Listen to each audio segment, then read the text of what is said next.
Despite the somewhat serious topic of this video, I had a little bit of fun with some of my train buddies in the title. I told them what I wanted to do a video on, and so they started throwing some titles out to me. And that's where I came up with this title, Where Have All the Train Tracks Gone?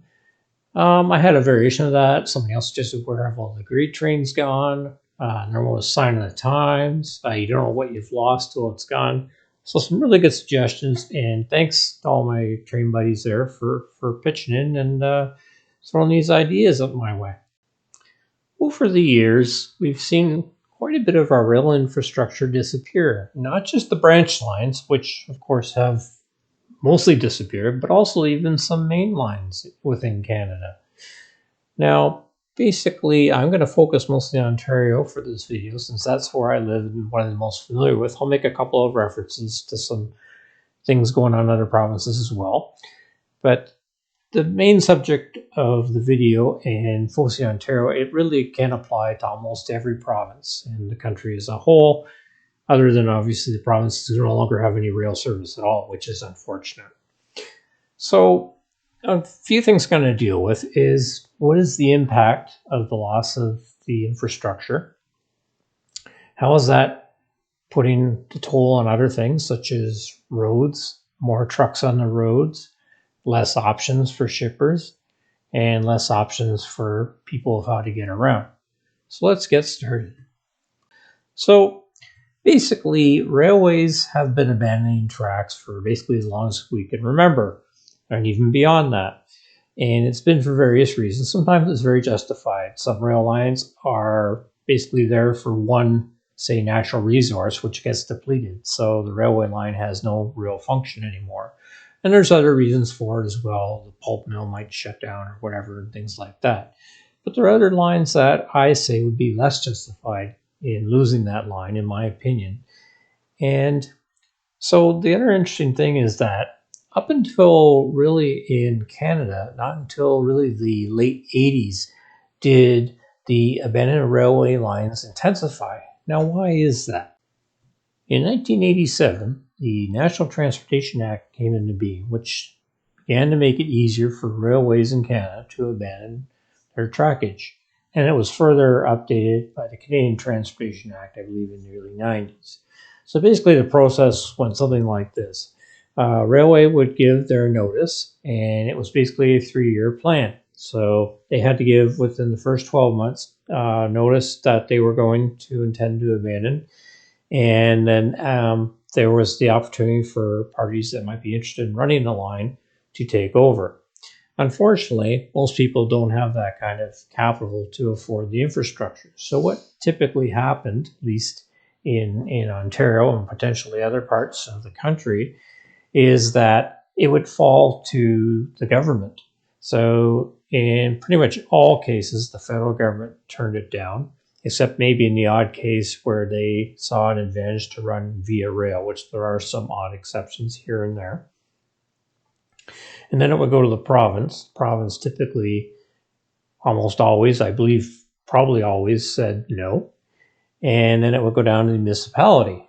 And in some cases, there were examples of where it actually took place, where the municipality would take over the line. A couple examples was Barrie and Collingwood Railway, and there was the Orangeville and Brampton Railway. Now, the other thing that happens sometimes is CN may still continue to own the line, but they might give up a lease for a bit.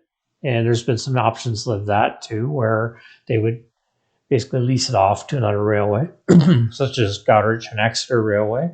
And actually, they at one time also ran the line all the way from Georgetown all the way to London and up to Stratford, and then, of course, on to Goderich. Now, CN's since taken quite a bit of that back, and they've done that in other places too. So there's also that example. And there's pluses and minuses, and I think there's more negatives to this process than positives.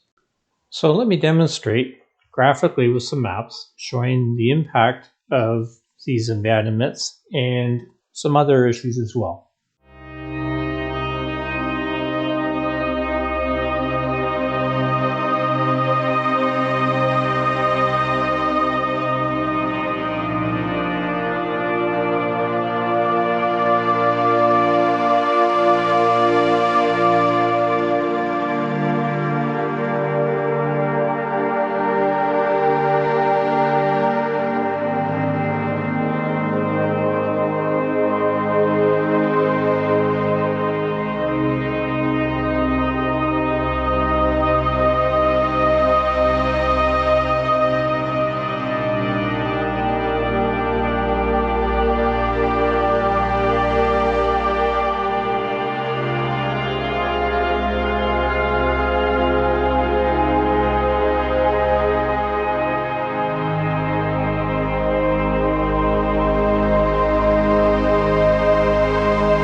So with all those abandonments and spin-offs of short lines, do you think that maybe put an end to the abandonment of railway lines? Well, think again.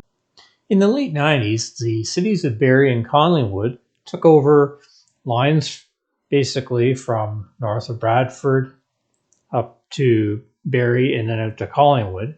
And they served various industries, a lot of them in Barrie, also down into Innisfil on the old Hamilton Northwestern branch, and in Collingwood as well. So, how did that fare? Unfortunately, around 2010, Collingwood decided they could no longer afford to maintain their portion of the line, and it was abandoned all the way to the junction, I believe, is at Utopia, where the Barrie and Collingwood junctions with the Canadian Pacific. So, unfortunately, rail service came to an end for Collingwood. Also in the 90s, Canadian Pacific decided to spin off their line from basically north of Streetsville up through Brampton to Orangeville. And similar to Barrie and Collingwood, the towns of Brampton and Orangeville decided to go in together and support the continuation of the line with condo contracting. In 2018, Cando Contracting announced it would no longer be continuing to service Orangeville. However, another short line operator, Geo Rail, who you might be familiar with in other parts of Ontario, decided to take over the business. But unfortunately, in 2021, I believe it's the Rail Council in that area, which I think the mayor and that was a part, decided to discontinue rail service to Orangeville. So you might be seeing a pattern here, but what is now the options for shipping out of Orangeville? Well, you named it, guessed it, by truck. And you may be familiar with some of the products manufactured in Orangeville, and one of them is items by Clorox, I believe, clad garbage bags and wraps and stuff like that, and plastic pellets used to come in hoppers. I believe there was one or two other industries that are being serviced by rail as well. The other problem that has arisen is the fact that the municipalities have a very limited budget, and they're trying to balance with regards to the tax money they have to pay for the essential services and that. So when it comes to funding a railway, it can be very difficult times, as we've seen with both Collingwood and Orangeville. Now let's take a look at St. Catharines. St. Catharines, once a very busy town for industrial switching at. Canadian National did a lot of switching in there, General Motors Plant 1, and just various industries all over the place. And they also would go up to Thorold as well and switch that. And eventually CN did spin that off, and it was first Trillium Rail, and then once again Geo took over and went from there. And things were going fairly successfully. Unfortunately, a couple things happened, and I'll bring up the one incident in a little bit. But first, I'll focus on the fact that unfortunately Geo Rail recently said, I think it was the last year or so, basically said they can no longer find it feasible to come down and switch St. Catharines. Their main switching is up on the south end of the peninsula, which is Port Colborne and Welland area. CN apparently was going to come in and do it, but then they turned it down as well. So guess what? The tracks through St. Catharines are all gone now, with the exception of the main line going through town, of course. Now let's talk about that earlier problem I mentioned and how that also has an impact with regards to short line railways. And I will give one other example as well. Now let's talk about that earlier problem I mentioned. So at one time, there was also a line that went up the Thorold out of St. Catharines. And it was quite an interesting line. It went up over the Oakdale Viaduct, an amazing stone structure. Here's a picture of it just before it was actually torn down, unfortunately. And then the tracks proceeded to go over a wooden trestle over the CN main line in Meriton. And then by, I believe it was Domtar plant, and then it curved and snaked its way up the escarpment up to a service the pulp and paper mill in Thorold, which CN serviced, and then so did Trillium. Unfortunately, one day, a bunch of kids decided for kicks and fits and giggles to burn down the trestle. And it was deemed unfeasible to replace it. So unfortunately, here we go again with an issue of cost coming into the picture, and thus ending the rail service to that industry in Thorold, which I believe they then did some transloading and stuff, but which was, I guess, their best option at that point, but they no longer had direct rail service. And those tracks were ripped up. Now let's check out Tillsonburg, where we have another infrastructure issue. So there's two short lines that service Tillsonburg, and I'll leave a link in my description for the video I just recently did on that, where I filmed the Ontario Southland switching feature transfer, and I also got some photos of the Geo rail engines as well. I'll include a pic here. I took a number of years ago an M420 when it was still Trillium Rail doing their portion there.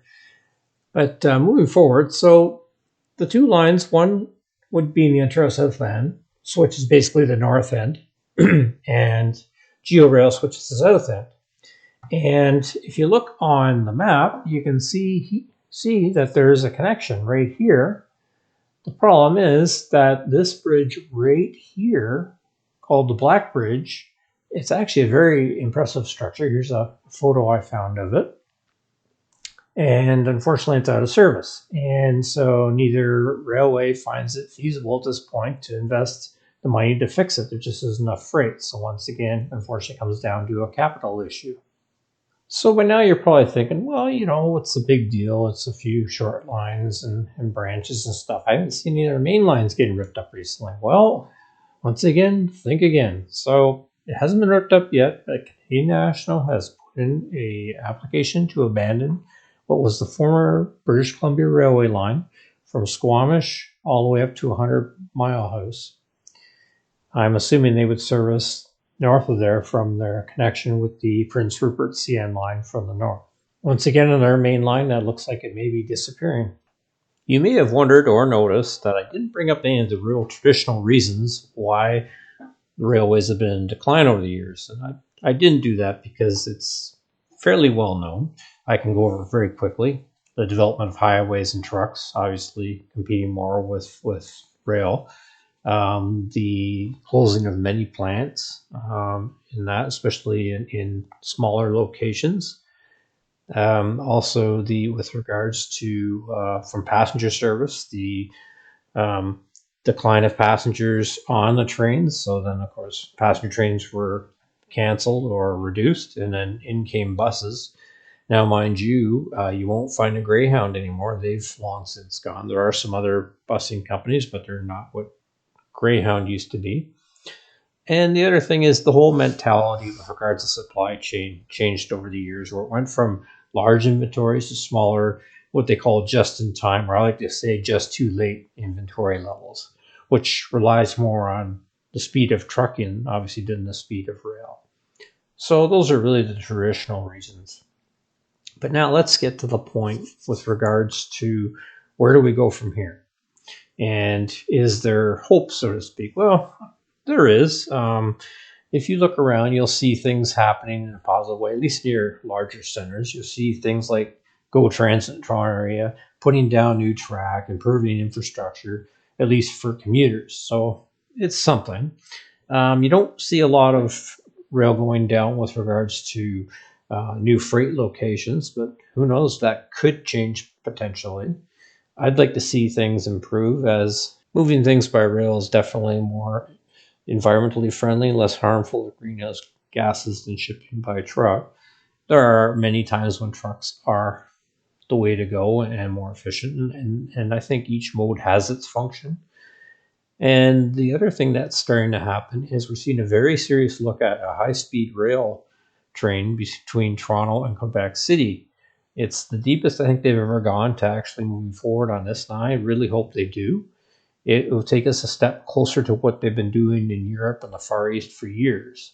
What else can be done from a standpoint? What I'd like to see, and I don't know if it'll ever happen, it probably never will, is look to other countries, look around the world. How do rail services, how are they more successful? Well, look at our infrastructure and look how it's funded. You've got highways funded by the government. You got airports funded by the government. You got ports funded by the government. And yet rail is all funded by private rail companies in most cases. There are exceptions to that. So if you look to places like Western Europe and the UK, they either have government-run infrastructure on rail, or it's run by basically like a crown corporation. And so what you're avoiding in that case is infrastructure issues. Take Churchill, Manitoba, as an example. CN spun that off, and the short line company Omnitrax took it over. Well, they had a huge washout and a bunch of issues. The rail system took some major damage due to weather, what have you. Omnitrax says, "Oh, we're not going to fix it. We can't afford to fix it." That would not have happened probably with Canadian National, and it definitely wouldn't happen if the infrastructure was run by the government. They would have fixed it a lot quicker than it. Now it's fixed now, and there are trains once again going to Churchill, thank goodness. So that's just one example. It would also be nice to see rail return to places like we've got two major centers in Alberta, Calgary and Edmonton, both over 1 million people in population, yet there's no passenger train service between those two centers. Can you imagine if they set up a high-speed train between those two centers? Because right now there's a lot of these short hop flights that take you between the two cities, which to me it seems like almost like a waste. Why not have a high-speed rail service? Just a thought. So on that, there is hope, and let's see how things develop over the next number of years. But we definitely need to look at things a little differently than we have been, I think. In an upcoming video, I will take the time to delve deeper into passenger train service across Canada, because I think there's more to be talked about there, and so I'd like to take a deeper dive on that for sure. That's it for now. Thank you for watching this video. If you like what you saw and wish to see more content on model trains and real trains, please subscribe to my channel.